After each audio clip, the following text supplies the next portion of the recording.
तो बेटा एएमटी के प्रोविजंस हैं ऑल्टरनेट मिनिमम टैक्स, ये उन लोगों के लिए लगाया गया जिनकी इनकम्स बहुत हैं, वेल्दी पर्संस हैं इंडिया के, लेकिन वो लोग टैक्स से अवॉइड कर जाते हैं क्योंकि चार्टर्ड अकाउंटेंट्स हैं उनके पास और लोग सलाहकार हैं, टैक्स प्लानर्स हैं, टैक्स प्लानिंग करने वाले हैं, मेरे जैसे लोग उनको हायर कर लेते हैं, टैक्स बचाने की स्कीम में लगाते रहते थे।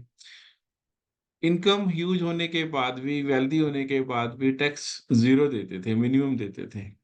तो गवर्नमेंट ऑफ इंडिया ने ऑल्टरनेट मिनिमम टैक्स की स्कीम लॉन्च कर दी ऐसे लोगों के लिए। कंपनी के ऊपर भी ये प्रोविजन है, जब कंपनीज के ऊपर प्रोविजन है उसको हम मैट कहते हैं, मिनिमम ऑल्टरनेट टैक्स, लेकिन other than companies it is EMT.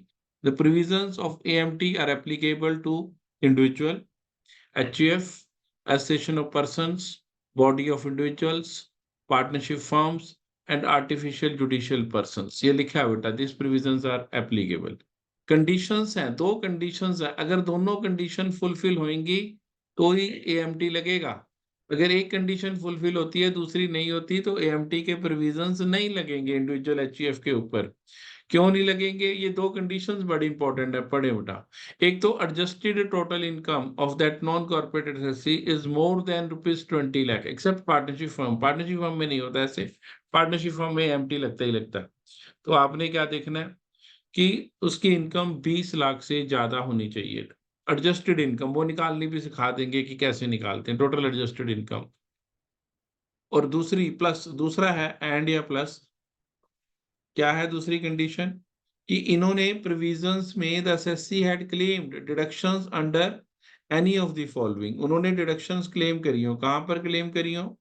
Deduction under section 80I to 80 RRB except 80P, deduction under section 10AA profits of special economic zone units, deduction claim under section 35AD वो specified businesses वाली। ये बेटा अगर ये किया है तो आपको एएमटी के प्रोविजंस लगेंगे। मैं दोबारा से बता रहा हूं कि income, total income of the assessee, non corporate assessee is more than 20 lakhs। दूसरा, उन्होंने इन तीन सेक्शन में डिडक्शन क्लेम करी हो, एनी ऑफ द फॉलोइंग, एक भी हो सकता है, तीनों भी हो सकते हैं। 80I to 80 RRB की डिडक्शन क्लेम करी हो, डिडक्शन अंडर सेक्शन 10AA की डिडक्शन क्लेम करी हो, डिडक्शन अंडर सेक्शन 35AD की क्लेम की हो। एडजस्टेड टोटल इनकम कैसे निकालेंगे? जो टोटल इनकम निकाली हुई है as per the normal provisions of income tax, उसमें सारा ऐड कर देंगे। ऐड कर देंगे deductions under section 80I to 80 RRB, deduction under section 10AA, exemption होती है 10A की, वैसे डिडक्शन लिखा है, deduction claimed in any other under section 35AD, तो ये सारी ऐड कर देंगे।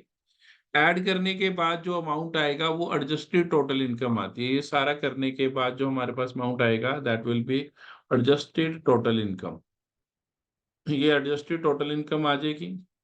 और जब हमारी एडजस्टेड टोटल इनकम आ गई है, इसके ऊपर 18.5% बेटा ये लगता है हमारा, it is 18.5% normal tax rate, fixed, कोई वो नहीं स्लैब स्लूब। एडजस्टेड टोटल इनकम के ऊपर 18.5% प्लस सरचार्ज लगेगा एप्लीकेबल, प्लस एजुकेशन सेस लगेगा, प्लस वही हेल्थ एंड एजुकेशन सेस लगेगा, health and education cess at the rate of 4%, plus health and education cess. और अब टैक्स पेबल कैसे निकालेंगे बेटा? जो गवर्नमेंट ऑफ इंडिया को देना है, tax computed under the normal provisions of income tax, जो हमने नॉर्मल प्रोविजंस निकाले हैं वो, और tax computed under the AMT provisions. AMT provision से टैक्स जो निकालते हैं ऊपर लिखा है मैंने, ये रेड में कर देता हूं ताकि आपको पता लग जाए।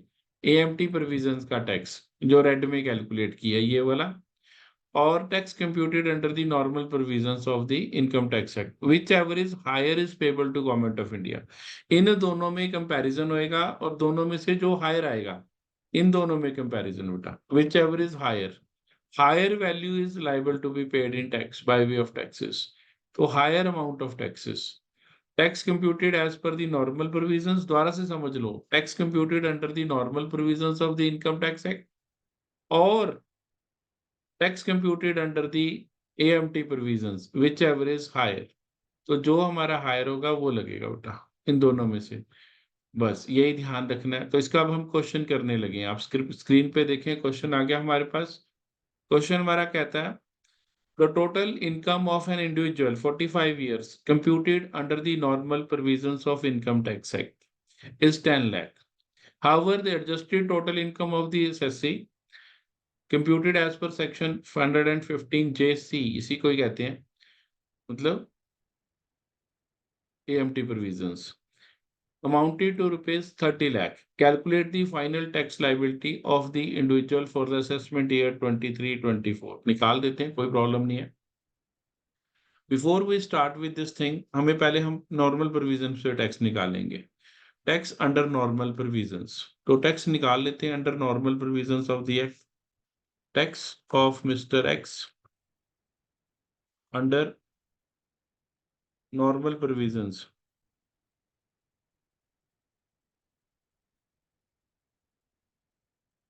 नॉर्मल प्रोविजंस ऑफ टैक्स हमें पता है सबको।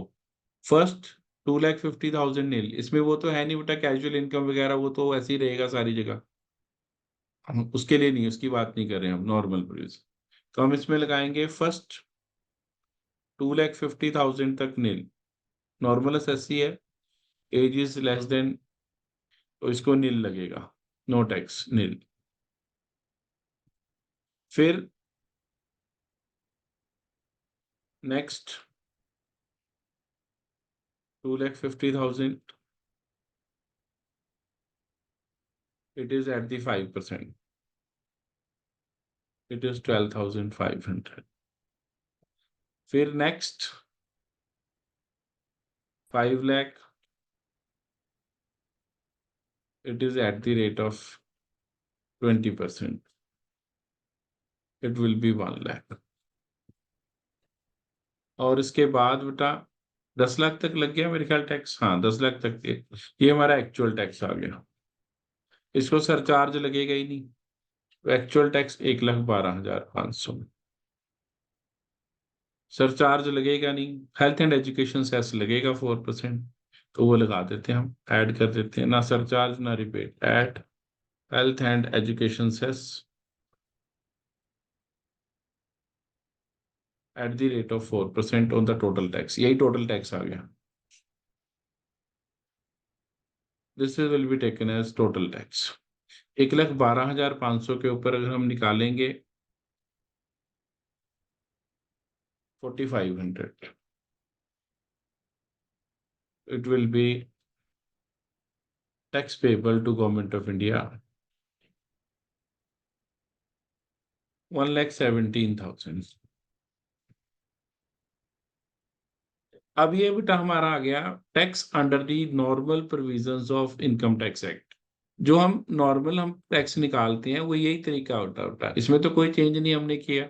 ये तो हम सबको आता है, पहले दिन से आता है कि how to compute tax on the normal provisions of the tax, तो ये हमने पहले दिन से ही सिखा दिया था।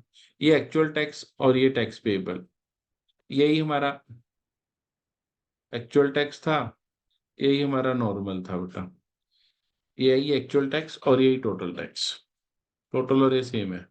रीजन बीइंग इसमें सरचार्ज और रिबेट नहीं है, इसलिए दोनों सेम आ गए। तो ये हमारा बन गया 1,17,000। अब हमें निकालना है टैक्स पेबल, ये 10 लाख पे निकालना है क्योंकि नॉर्मल प्रोविजंस में उसकी इनकम 10 लाख कंप्यूटेड है। Tax of mister X under AMT provision, alternate minimum tax, section भी लिख लो, under section US under section 115 JC sub section 2। ये ना रहे भी कुछ सर ने कराया नहीं, तो ये सेक्शन भी कई बार लिख देता है, तो आपने घबराना नहीं है, सेक्शन देख के भी शायद कोई नई चीज आ गई।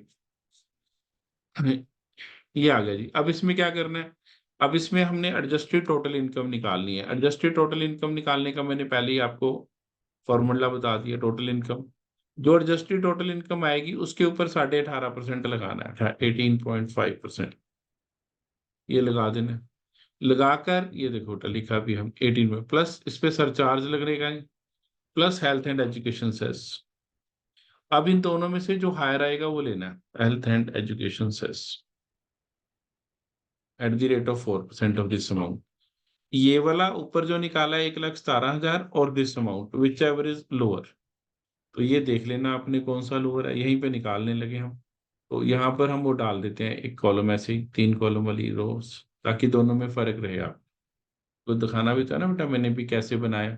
तो ये सारा मैं आपको यहाँ करके दिखा रहा हूँ, front in front of you. कोई बेटा वो नहीं घर से करानी मैंने जान के, मैंने लाइव कराया बेटा। कोशिश मैंने ये करी है कि आप सबके साथ लाइव किए जा सके सारे, और कोई भी कहीं पर भी कहीं लूप होल ना रह जाए बेटा, आपको कुछ भी समझने में दिक्कत ना हो।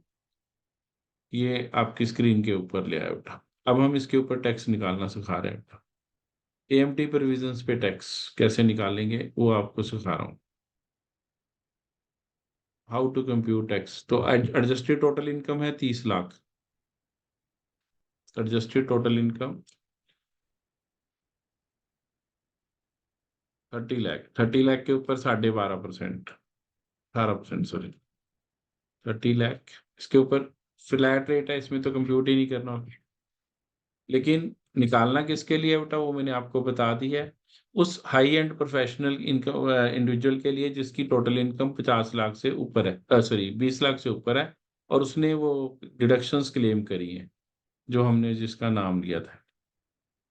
It is 5,40,000। 5,40,000 सरचार्ज है नहीं, इसमें ऐड करेंगे प्लस सरचार्ज नील। इसमें नहीं लगेगा ना सरचार्ज, आपको पता है 50 लाख के ऊपर लगता है। सरचार्ज के रेट वही रहेंगे नील। फिर जो आएगा उसके ऊपर हेल्थ एंड एजुकेशन सेस लग जाएगा 4%। Health and education cess at the rate of 4%। इसका 540 का 4%, 5,40,000 का 4%, इट विल बी 21,600। तो ये दोनों जोड़ लिए तो ये हमारे पास आ जाएगा tax payable to government of India 5,61,400। अब हमने क्या सीखा था, हमने सीखा था विच एवर इज हायर। दोनों में जो हमारा टैक्स बना उसमें से जो हायर अमाउंट है, tax payable under the normal provisions as well as tax payable under the AMT provisions, whichever is higher. इसको बोल्ड कर देते हैं, इसको भी बोल्ड कर देते हैं। इन दोनों में से जो हायर है, इसके बाद लिख लेते हैं, और लिखा था ना बेटा विच एवर इज हायर, लिख लेते हैं which ever is higher.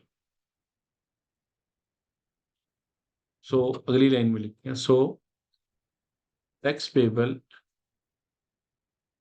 Bye mister x for the assessment year अपने वाला 23-24 इज ₹5,61,400। जो हायर है। अब आप कहोगे सर ये क्यों ज्यादा देगा अभी, बिल्कुल देगा। एक्ट ने ऐसे प्रोविजंस बनाए हैं, मैंने पहले कहा कुछ लोग हेरा फेरी के सारे रास्ते बंद कर रखे हैं मेरे एक्ट ने। कहीं किसी को हेरा फेरी नहीं करने देता, सारे रास्ते क्लोज कर दिए उसने, कि आप यहाँ से भी नहीं टैक्स बचा सकते, आप वहां से भी नहीं बचा सकते। अच्छा अब इसमें एक और चीज बताऊं बेटा, ये तो हो गया हमारा क्वेश्चन तो हो गया। इस क्वेश्चन के साथ प्रॉब्लम ये है कि जैसे अभी छोटा सा क्वेश्चन आ गया, ये 5 मार्कर्स में आ सकता है फ्रंट पे। अब है किसी भी यूनिट में आ सकता है, ये इंडिविजुअल के लिए भी एप्लीकेबल है, ये एचएफ के लिए भी एप्लीकेबल है, ये पार्टनरशिप फर्म के लिए भी एप्लीकेबल है। और यही सेम क्वेश्चन 15 नंबर में भी आ सकता है, चाहे यूनिट सेक्शन बी में डाल दे चाहे सेक्शन सी में डाल दे, मर्जी है उसकी। आप ये नहीं क्लेम कर सकते कि जी नहीं नहीं यहाँ क्यों डाल दिया। ये ऊपर भी आ सकता है 15 नंबर में, ये नीचे भी आ सकता है 15 नंबर में। क्यों क्यों आ सकता है जी, आ सकता है, उसकी मर्जी है बेटा। तो ये उसकी मर्जी ही चलेगी बेटा, कि आपको वो कहीं से भी ये क्वेश्चन डाल सकता है, चाहे सेक्शन बी में डाल दे, चाहे ए में डाल दे, चाहे सी में डाल दे। ये बेटा क्वेश्चन पेपर में आया, आपकी स्क्रीन पे ये पेपर है, मैं बता देता हूँ कौन से ईयर का पेपर है, आपके पास भी वो होएगा। दिस इज मई 18, अप्रैल 18, जो मर्जी कह लो। अब कितने साल हो गए हैं ये आप देख लो। तो ये पेपर में आया जी, एएमटी का प्रोविजंस लगाने हैं ये वाले। The following particulars are furnished, और सेक्शन सी में डाला गया ये, the following particulars are furnished for the previous year 22-23। ये बेटा मैंने चेंज कर दिए हैं, क्योंकि मैंने आपको पहले कहा ना मैं चेंज कर देता हूँ अपने अकॉर्डिंगली। क्योंकि जब आप अपने अकॉर्डिंगली चेंज नहीं करोगे तो बनेगी नहीं बात। तो ये बेटा हमारे 22-23 का ये गिवन है हमारे पास। तो अब हम क्या करेंगे, ये आपके पास स्क्रीन पे होएगा क्वेश्चन वहां पर। तो आपने क्या करना है, ये क्वेश्चन है जी, ये हमें मई 18 में आया, अप्रैल 18 में जो भी था। तो इसमें बेटा हमारे पास ये क्वेश्चन गिवन है, ये 14th क्वेश्चन है। 14th क्वेश्चन का मतलब बिल्कुल लास्ट वन, बिल्कुल अखीर वाला क्वेश्चन, जहां एचईएफ डालते हैं उसके साथ डाला। इसने पहले ऊपर पार्टनरशिप फॉर्म डाल दी, वो वाला क्वेश्चन नंबर 15 है मेरे ख्याल, हाँ ये 15 है। अमेंडमेंट करी पार्टनरशिप डीड में, और ये 15 करा के पूरा इंडिविजुअल की इनकम निकलवा के फिर ये डाल दिया जी, 14th क्वेश्चन डाला, ये assessment. Net profit as per P and L count after deduction of depreciation 6,80,000, allowable depreciation under section 32 is 7,77,000, disallowable expenses deduction under section 10AA as calculated, long-term capital gains on sale of land, deduction under section chapter 6A of the income tax, 80G की deduction और 80IB की, ये सारा कुछ given है उसने हमें information में। और कहता है calculate tax liability assuming that the SSC is a firm, HEF and AOP, तीनों के लिए प्रोविजंस लगा के दिखाओ, इंडिविजुअल के लिए भी, फर्म के लिए भी, सॉरी इंडिविजुअल नहीं है, फर्म के लिए, एचईएफ और एओपी के लिए। इंडिविजुअल के लिए भी होता तो भी यही फर्क नहीं पड़ेगा कोई, एचईएफ और इंडिविजुअल का सेम चलता है, तो वो सेम ही चलेगा। मैंने वो शायद आंसर में चारों करे हैं। तो ये बेटा हमें गिवन है, तो हमने क्या लिखा, net profit as per P and L account लिख लिया 90,97,000, ऐड कर दिया जो जो डेप्रिसिएशन उसने क्लेम करी थी, 680 डेप्रिसिएशन ऐड कर दी, डिसअलाउेबल एक्सपेंसेस 85,000 गिवन थे वो भी ऐड कर दिए, लेस कर दी जो अलाउबल डेप्रिसिएशन अंडर सेक्शन 32 है 7,72,000, ये सारा कुछ करके उसमें से अब हमने ये कर लिया। इसमें से उसने मांगा, डिडक्शन मांगी अंडर सेक्शन AA, ये होती है स्पेशल इकोनॉमिक जोन में, अगर आप यूनिट लगाते हैं तो आपको ये डिडक्शन मिलेगी स्पेशल इकोनॉमिक जोन की, जितनी कुछ टर्नओवर के बेसिस के ऊपर मिलती है। तो ये 78 लाख हमने लगा दी, अभी वो सिखाऊंगा नहीं मैं क्योंकि that is not a part of our syllabus right now. तो 78 लाख रुपीज हमने लेस कर दिया, तो बिजनेस प्रॉफिट आ गया हमारा 12,85,000, इसमें लॉन्ग टर्म कैपिटल गेन जोड़ दिया 3 लाख का, तो हमारी ग्रॉस टोटल इनकम आ गई 15,85,000, दोनों डिडक्शंस दे दी, तो total income as per the normal provisions आ गए 14,50,000। अब इस 14,50,000 पे टैक्स लगा लेना, नॉर्मल टैक्स लगाते हुए। तो ये देखो मैंने अब आंसर में क्या, अभी इसका बना रहे हैं, टैक्स लगाया पहले 3 लाख पे लगाया 20%, 60,000 पे 60,000 tax on balance income, 30% for forms, 30% लगता है फॉर्म को, फ्लैट रेट आपको पता है, पार्टनरशिप फॉर्म्स अंडर सेक्शन 184 वालों को, और बाकी सबके ऊपर स्लैब रेट से टैक्स लगाया, 2.5 लाख पे नील, नेक्स्ट 2.5 लाख पे 5%, वैसे करते हुए बेटा तो वो आपका बन जाएगा जी, 14,50,000 पे टैक्स निकाल लेना, 14,50,000 भी नहीं रह गया, 10,50,000 रह गया, वो आप बना लेना, थोड़ा बहुत हो सकता है कैलकुलेशन में एरर हो, चेक कर लेना वो, उसमें कोई दिक्कत नहीं है। तो लॉन्ग टर्म कैपिटल गेन, क्योंकि मुझे इंडिविजुअल एचयूएफ और एओपी का ठीक नहीं लग रहा, इनका ठीक है, तो 60,000 आ गया। टैक्स ऑन बैलेंस इनकम 3,45,000 आ गया, और ये 1,70,000 आ गया निकाल के, या वन बाय वन करा देता हूँ, रुको एक मिनट, वन बाय वन करा देता हूँ बट आपको दोनों तरीके से करा देता हूँ, पहले फॉर्म का निकाल लेते हैं फिर उधर वाला निकाल लेंगे, आपके दोनों में कंफ्यूजन हो सकती है इसलिए वन बाय वन करा। तो one by one we are doing it, पहले फर्म का करने लगे बेटा, मैं इस लिखता हूँ, ये कर रहे हैं बेटा। तो 3 लाख के ऊपर लगाया क्योंकि लॉन्ग टर्म कैपिटल गेन था, 3 लाख के ऊपर 20%, शॉर्ट टर्म कैपिटल गेन है नहीं, कैजुअल इनकम है नहीं, तो 14,50,000 था, 14,50,000 में से 3 लाख चला गया तो 11,50,000 रह गया, 11,50,000 के ऊपर 30% लगाया तो 3,45,000 आ गया, दोनों को जोड़ लिया गया, टैक्स 4,06,000 आ गया। इस पे वो तो लगेगी नहीं हमारी सरचार्ज, क्योंकि सरचार्ज फर्म को तो 1 करोड़ से ऊपर लगता है 12%, हेल्थ एंड एजुकेशन से ऐसा लग जाएगा 4%, वो लगा दिया इस अमाउंट का हमने निकाल कर, ये आ गया जी, ये हमारा आ गया 4,21,200, ये फर्म को, सिर्फ फर्म का रेट अलग होता है ना, इंडिविजुअल का मुझे लग रहा है ठीक नहीं होएगा, मैं चेक कर देता हूँ, क्योंकि 10 लाख तक हमारा लगता है 1,12,500, और बाकी जो रह गया 1.5 लाख, 1.5 लाख के ऊपर लगेगा 30%, 45,000 प्लस 1,12,500, ये अमाउंट गलत है, मैंने कहा ना कैलकुलेशन मुझे ठीक नहीं लग रही थी, वो सचमुच नहीं ठीक, 1,57,500 ये गलत है, ये ठीक कर लेंगे। आपके पास जो नोट्स आए उसमें भी ये गलत होएगा फिर। इसमें ऐड कर देंगे 60,000 प्लस दिस अमाउंट, ये जोड़ लो बेटा, इसमें 60,000 और जोड़ दिया, तो ये आ गया 2,17,500। इसके ऊपर 4% सरचार्ज लगेगा, 4% sorry health and education cess लगेगा।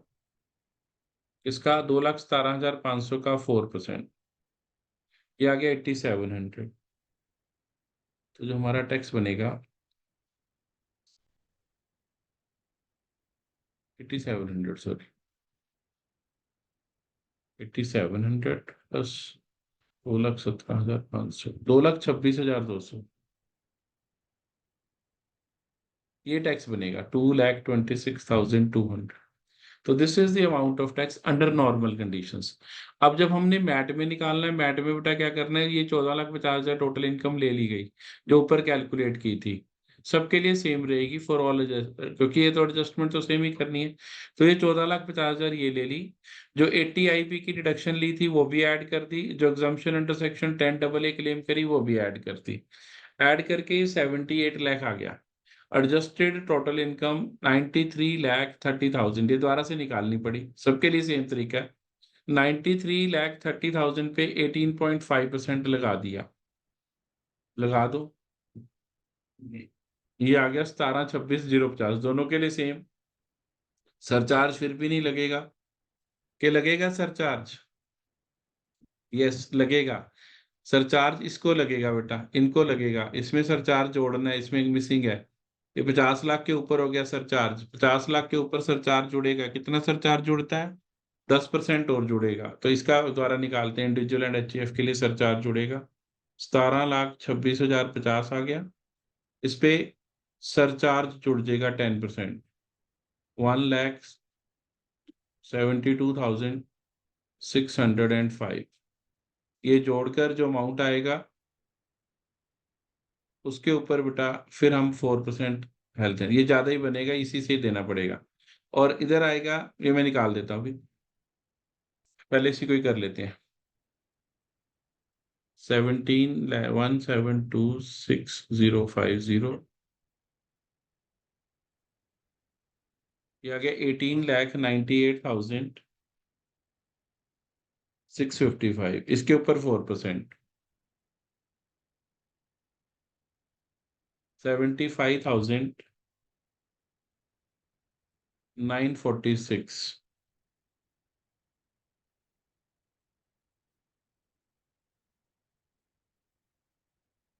ये आ गया जी 19,74,601, मतलब 600 राउंडेड ऑफ, 19,74,40600।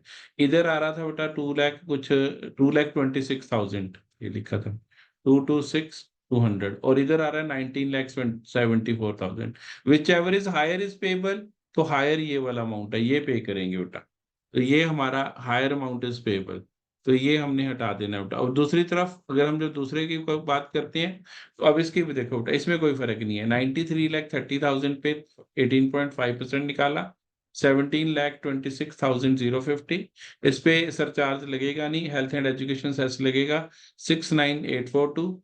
टैक्स पेबल ये हमारे पास आ जाएगा बेटा, टैक्स पेबल हमारा ये इतना आ गया, और विच एवर इज हायर, ये बेटा हायर अमाउंट आ गया। और जो ये एक्स्ट्रा पे करा हमने, नॉर्मल 4,21,200 से ज्यादा पे करा ना, और 17,95 दिया, तो जो एक्स्ट्रा पे करते हैं उसका क्रेडिट मिलता है, जब कम बनेगा तो उस साल एडजस्ट हो जाएगा, इतना अमाउंट अगले सालों में क्रेडिट, जैसे सेट ऑफ कर लेते हैं ना हम, ज्यादा चला जाए तो ये लॉस है, एक किस्म का लॉस सेट ऑफ कर लेंगे AMT क्रेडिट का, 10 साल तक you can carry forward it and you can adjust from the tax payable from the government of India. तो ये बेटा AMT क्रेडिट भी निकालना उसने पूछा हो तो ऐसे भी कर सकते हैं। वो कैसे निकाला है, जितना बेटा ये बना था 17,95,090 माइनस जितना उसका बनता था नॉर्मल प्रोविजन में, तो जब ये वाला ज्यादा बनता है, समटाइम्स ये वाला ज्यादा बनेगा, जब इनकम ज्यादा होती है ये वाला कम हो जाता है, फिर then you go by that. फिर जब वो ज्यादा आ जाएगा, फिर ये क्रेडिट जितना है 12 लाख जितना भी है, मुझे नजर नहीं आ रहा, 13,73,000 रुपए, ये लेस हो जाएगा बेटा, उसमें से जितना भी हो जाएगा 10 साल तक you can carry forward it. तो ये बेटा आपके जो सारे प्रोविजंस हैं ये ऐसे चलेंगे।